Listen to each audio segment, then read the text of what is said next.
जी नमस्कार साथियों। आपने पहले वीडियो देखी होगी कि सिनॉप्सिस के बारे में जो मैंने चौधरी चरण सिंह वाली दिखाई थी। तो आपको मैंने बताया था कि उसका फॉर्मेट आप देख लिया होगा। अब मैं बताता हूँ कि आपको चैट जीपीटी जो एआई है उसका यूज पीएचडी सिनॉप्सिस या पीएचडी प्रपोजल में कैसे करेंगे। तो सबसे पहले आपको कुछ नहीं करना है कि गूगल पे जाना है, गूगल से जाके चैट जीपीटी लिखना है। चैट जीपीटी पे जैसे आप खोलोगे तो चैट जीपीटी आ जाएगा। उसमें आपको जो भी आपका टॉपिक होगा पीएचडी का, जो भी आप टॉपिक डालोगे उसके हिसाब से आपको उस पर जो भी आपकी लैंग्वेज रखनी है, यदि आप इंग्लिश मीडियम से हो तो इंग्लिश मीडियम, हिंदी मीडियम से हो तो हिंदी मीडियम का टॉपिक डालना है। करना कैसे है, आपको टॉपिक जो भी आपने चूज़ कर लिया हो, जैसे किसी ने विवेकानंद किया है, किसी ने कुछ भी किया हो, उस टॉपिक को पॉइंट वाइज सर्च करना है। पॉइंट वाइज जैसे सर्च करोगे, जैसे इंट्रोडक्शन है, जैसे मेन पॉइंट नीचे लिख रखे हैं, मान लो जैसे आपका टॉपिक कोई भी हो, विवेकानंद है मान लो, तो उसका रिसर्च इंट्रोडक्शन, कि आप विवेकानंद का सबसे पहले परिचय क्या है, इंट्रोडक्शन क्या है, ये आप कहाँ पे वो करोगे पेस्ट, उस पर चैट जीपीटी पे जाके उसके पेस्ट कर लेंगे। यदि आपको व्हाट्सअप पे डाल लेना या ईमेल पे कर लेना, जैसे आप प्रिंट निकलवा सकते हो।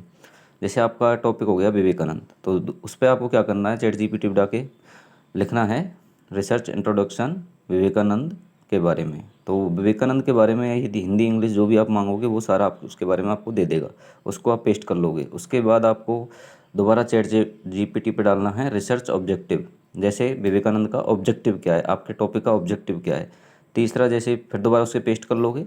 तीसरा टॉपिक आपका होगा रिसर्च लिटरेचर रिव्यू, ये आपका टॉपिक के बारे में है। जैसे मान लो मैंने ऐसे डाला चैट जीपीटी पे कि विवेकानंद के लिटरेचर रिव्यू बताइए, तो आपको उसके बारे में आ जाएगा। चौथा उसे आप पेस्ट करते जाओगे और आपके व्हाट्सअप पे मेल पे डालते जाओगे। चौथा आपका पॉइंट होगा रिसर्च क्वेश्चन, ये मेन होता है रिसर्च क्वेश्चन, कि विवेकानंद के बारे में आप जो अनुसंधान कर रहे हो तो उसका प्रश्न क्या है, क्या आप सर्च कर रहे हो उसके बारे में, क्या करोगे 4 साल के रिसर्च के बारे में, तो वो क्वेश्चन होने चाहिए। ये इससे इंटरव्यू में साफ साफ क्वेश्चन पूछे जाएंगे।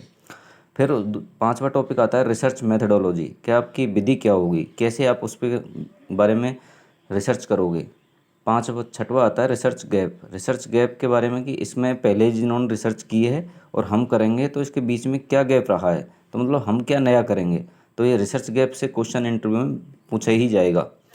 फिर आता है आपका रिसर्च डिवीजन। रिसर्च डिवीजन का मतलब विवेकानंद के बारे में जैसे 4 साल में या 3 साल में आप रिसर्च करोगे तो कौन कौन से पार्ट में करोगे, कि विवेकानंद के बारे में धर्म संसद में क्या कहा, उनके बारे में कैसे वो विवेकानंद बने, कैसे उनको विवेकानंद नाम मिला, या उनके बारे में जो भी मतलब एक वैल्यू रखती हो या एक बहुत बड़ी चीज़ आप उसमें खोज करना चाह रहे हो, जो भी आपका टॉपिक है उसके बारे में आप पार्ट वाइज बांट लोगे, 5-6 पार्ट के इनके बारे में 3-4 साल में आपको करना है।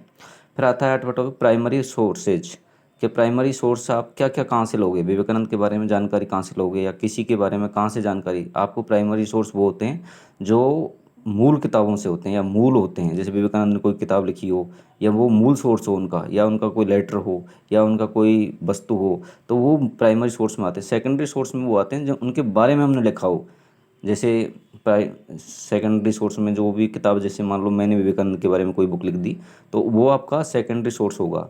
तो ये आपको टॉपिक वाइज चैट जीपीटी डाल के जैसे आप डालोगे तो उनके बारे में आपको सारी जानकारी आ जाएगी और उनको आप पेस्ट करके अपने व्हाट्सअप पे या कहीं पे रख लोगे। और एक टाइप वाले पे जो भी रिसर्च या इसके बारे में काम करते हैं ये हर यूनिवर्सिटी के सामने मिलते हैं, यह ध्यान रखना आप। तो उस पर जाके टाइप करवा लोगे, 200-300 रुपये का खर्चा आएगा, वो पेज वाइज आपसे लेता है और आपका सिंपली काम 200 रुपये में हो जाएगा। जो 3,000-2,000 में करते हैं वो 200 रुपये में काम हो जाएगा। और अपनी यूनिवर्सिटी के अकॉर्डिंग वर्ड लिमिट रखें, जैसे मान लो किसी में 5 से देते हैं या किसी में 1,000 देते हैं, किसी में 15 से देते हैं, तो मेरे हिसाब से आप कॉमन सिनॉप्सिस बना लीजिए 1,000 वर्ड में। जैसे 1,000 वर्ड का मतलब है आपके 5-6-7 पेज हो जाते हैं और उसको करके आपका पूरा कंप्लीट सारा सिस्टम एक ही हो जाएगा। फिर उसमें लोगो और उसको चेंज करते रहो, जो पहली वीडियो में बताया था।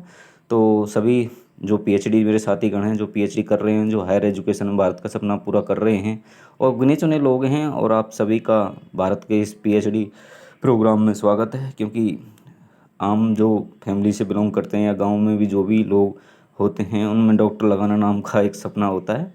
और थैंक यू साथियों, जो भी पीएचडी करना चाहते हैं या कोई भी जो भी आपके बारे में आपको कोई प्रॉब्लम हो तो आप मैसेज या कमेंट कर सकते हैं।